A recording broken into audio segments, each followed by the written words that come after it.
video of today. મિત્રો તમે આજના સૂત્રમાં પહેલું શીખા પાયથાગોરસના પ્રમેય, બીજું શીખા ગુજરાતી સૂત્ર sin cos tan cosec sec cot ના, ત્રીજા શીખા તમે વ્યસ્ત સૂત્ર, ચોથા શીખા થીટાના મૂલ્યવાળા સૂત્ર, પાંચમા આજે શીખડાવું છું ત્યારે 90 થીટા વાળા, અને છેલ્લો પ્રકાર છે વર્ગવાળા સૂત્ર.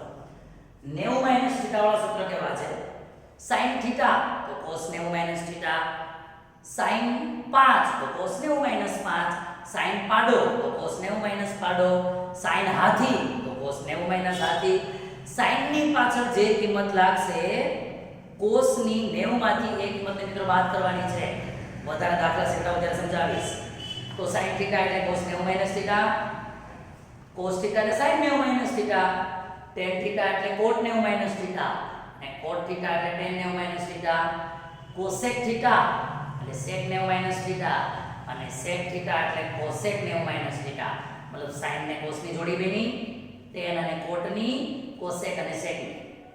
લાસ્ટ પ્રકારના સૂત્ર વર્ગવાળા સૂત્ર. ઓકે, એ બી બહુ અગત્યના છે. sin square theta plus cos square theta બરાબર 1. ઓકે, આ સિદ્ધ કરેલા પરિણામો કહેવાય, સાબિત કરેલા પરિણામો. તો sin square ને એકલો કરો તો cos square સામે જાય તો 1 cos square થયું, અને જો cos square ને એકલો કરશો તો sin square બરાબર ની સામે બાજુ જશે, એટલે cos square બરાબર 1 sin square થીટા થશે. એવી રીતના 1 tan square થીટા એટલે sec square થીટા. જો તમે tan ને સામે લઈ જાવ છો તો sec square tan square એટલે 1, અને tan square ને એકલો કરો તો sec square -1 થશે. છેલ્લો પ્રકાર 1 cot square થીટા એટલે cosec square theta, cosec square cot square એટલે 1, અને cot square બરાબર cosec square -1. ઓકે, સારું, બધી પ્રકારના સૂત્રો લખાઈ ગયા. Friends, it's a time to homework. ખાસ બધા હોમવર્ક સરસ કરો છો, પણ કોઈક વિદ્યાર્થીના હોમવર્ક મને મળતા નથી. હું નામ નથી લેતો અત્યારે, પણ જેના હોમવર્ક મને નથી મળતા એ ખાસ હોમવર્ક મોકલો.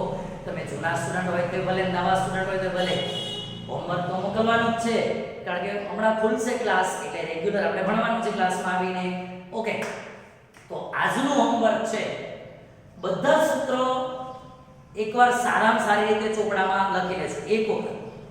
પછી શું કરવાનું છે, આપણે આવતીકાલના દાખલા માટે એક પાયથાગોરસનો પ્રમેય, એક ગુજરાતી સૂત્ર અને એક વ્યસ્ત સૂત્ર, આ ત્રણ પ્રકારની મિત્રો આપણે જોયા છે.